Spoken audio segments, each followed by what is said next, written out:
안녕하십니까. 이번 시간에는 펌프에 대해서 약간 한번 설명해 볼까 합니다.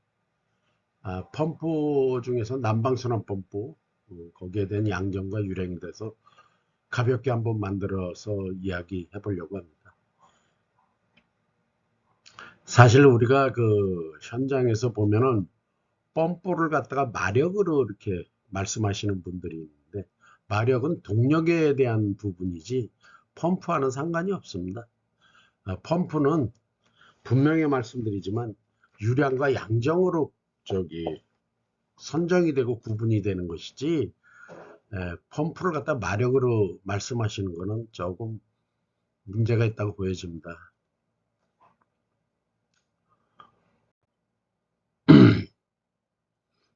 저는 뭐 여러분들이 아시는 분은 아시겠지만 그냥 템스크 ENG에서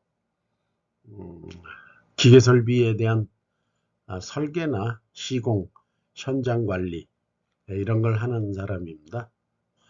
뭐 여러분들보다 먼저 이 분야에 입문해서 살아왔다는 것이지, 그렇다고 제가 뭐 크게 여러분들은 똑똑하거나 그런 건 아니니까, 혹 부족한 부분이 있거나 잘못된 부분이 있으면 언제든지 연락을 주시고 같이 그런 부분에 대한 상의를 하면서 기술 발전에 이어, 기여를 했으면 하는 생각입니다.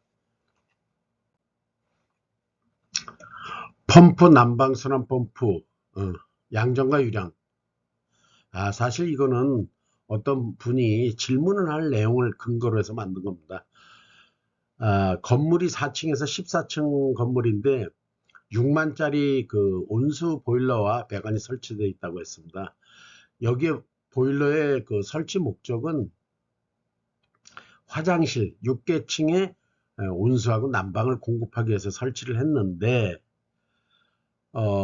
그 부분에 대한 정확한 근거를 알 수가 없어서 아마 질문을 하신 것 같은데, 실질적으로는 건물을 신축하면은 그 신축 건물에 대한 부하 계산서가 있어요. 그 부하 계산서 안에 보면은 이런 보일러라든가 장비 용량에 대한 산출 근거가 나와 있으니까 앞으로는 그런 걸 참고로 하시기 바랍니다. 분명히 부하 계산서가 있습니다. 건물에 대한, 전체 건물에 대한 냉난방부터 뭐 온수든 한번 검토해 보시기 바라며, 난방순환 펌프가 2마력이고 양정이 19m인데 난방 온수가 14층까지 올라갈 수 있나 해서 질문인데, 펌프는 양정과 유량이지 마력으로 표현하는 것은 아닙니다. 그리고 보통 건물에서 이 온수 순환이라든가 그 다음에 난방에 대한 그 움직임의 배관은 어, 밀폐계, 그쵸?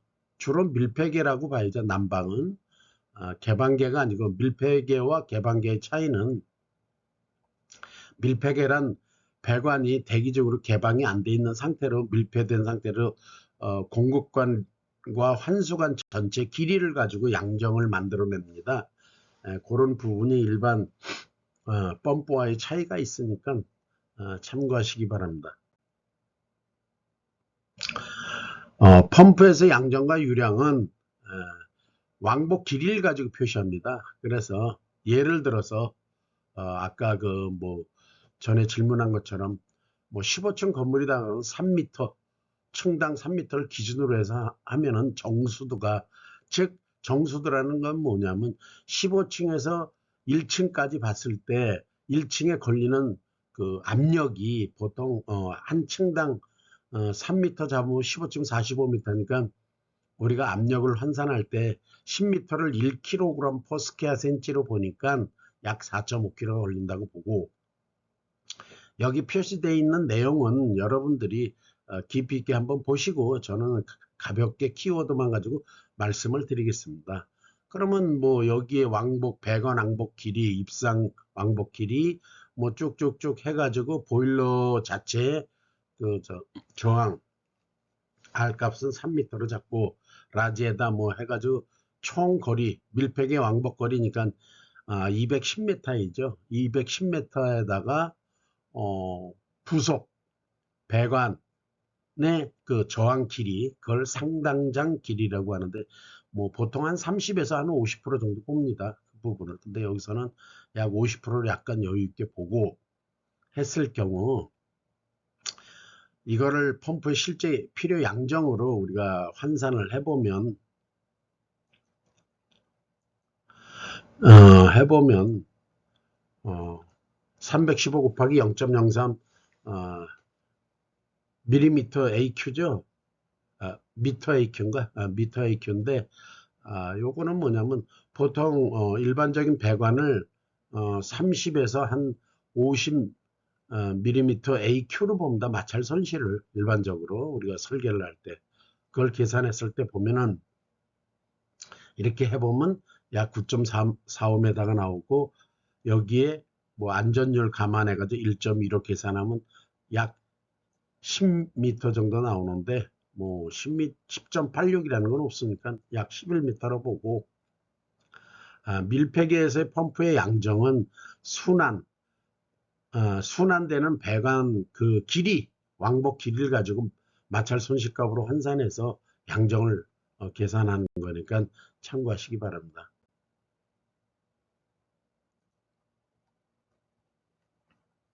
그렇게 했을 때 우리가 유량은 그럼 어떻게 구하느냐? 총 소요 열량을 온도차 곱하기 60으로 나누면 이게 LPM이죠. 분당 순환량. 네. 그럼 분당 순환량에다가 60을 곱하면 이게 또 총 유량이 되고, 그 동력은 여기 나와 있듯이 비중량 곱하기 유량 곱하기 양정 나누기 펌프 모터의 전달 효율 나누기 367라고 하는데, 사실 이 계산은 제가 뭐 깊이 있게 이거 뭐 이 367이 어디서 나와 있는지는 모르겠지만, 펌프를 구하는 공식에 나와 있기에 제가 올려놔 봤습니다. 일단은 저도 나중에 367이 어디서 근거가 돼서 왔는지 한번 확인을 해 보도록 하겠습니다. 0.99 밀도 곱하기 펌프 유량 곱하기 양정 나누기 펌프 효율에다가 모터 전달 효율 나누기 367 하면 약 0.73kW가 나오고, 또 다른 방법으로 일반적인 책에 많이 나와 있죠. 비중량 곱하기 9.81 곱하기 11 곱하기 20에 가서 3600으로 나누면 이 정도 나오는데, 여기에 효율로 나눠주면 약 0.79kW 정도 나옵니다. 그래서 안전율 감안한다 해도 여기에 소비 동력은 약 1.5 HP에서 2마력 정도면 충분한 용량이라고 보는 거죠. 또 동력이 너무 크게 산정되면은 낭비니까 유량값은 제가 임의로 20톤으로 잡았습니다. 근데 이제 문제가 뭐냐면 여기서 정수도 물이 정지했을 때 받는 압력이 45m고 기동 시에는 양정이 11m니까 일반적으로 온수보일러 내압이 3.5kg 이하입니다. 그럼 3.5kg 이하인데 뭐 이거를 갖다가 그냥 순환을 시키면은 펌프에 많은 무리가 가죠. 그래서 요런 거는 우리가 그 순환 펌프를 서프라이냐 리턴에 설치하느냐에 따라서 약간 차이가 있기에, 보통은 우리가 환수관에 순환 펌프를 다는데 이거를 서프라인에 달아서 보일러에 부담스러운 압력이 가하지 않게 하는 것도 하나의 시공 방법입니다. 자, 요 그림에 나와 있죠. 온수 보일러 수두가 3.5kg 이하니까 정수도 4.5에다가 양정 1.1하면 사실 그 보일러에 걸리는 압력은 한 5.5kg가 되니까 보일러가 약간 좀 위험성이 있다고 봐야겠죠. 뭐 실질적으로 현장에서 보면은 뭐 크게 이렇게 돌아가는 데는 지장은 없지만은, 일단은 법적인 허용 기준치가 있으니까 그 이하로 운전이 돼야 되는데, 이렇게 환수관에 설치해서 펌프를 보일러 쪽으로 밀다 보면 이런 부분이 있으니까 이게 부담스러운 거죠, 보일러가. 그래서 요거를 이렇게 공급관 서플라인에다 하면은 아무래도 보일러에 걸리는 내압은 약해지는 거니까 뭐 숫자적으로 보면은 흡입관 쪽이니까 정수도에서 양정 땡기는 거 빼면은 뭐 한 3kg, 3.3kg, 4kg 걸린다고 봐야겠죠. 근데 그 이하로 걸리니까 일단 보일러에 어떤 그 압력에 대한 충격은 덜하니까 가능하면 이런 식으로 시공하는 게 좋겠지요. 예. 더불어 펌프 구매 시 양정 뭐 10.5나 11m 뭐 유량 딱 이게 맞는 제품은 없습니다.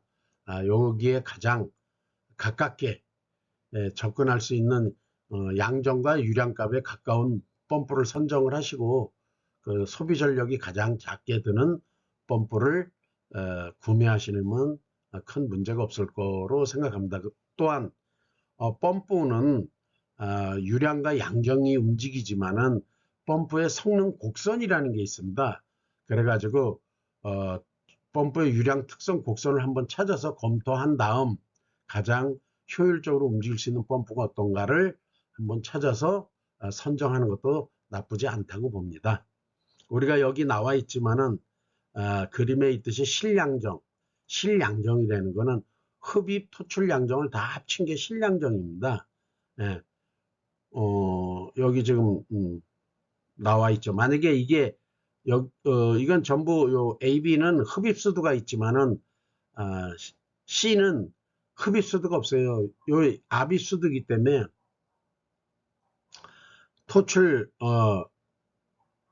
실양정에서 압입수도를 뺀 게 요게 실질적인 실양정이 됩니다. 요런 부분은 우리가 현장에서 참고해서 설계나 검토할 때 참고를 하시기 바랍니다.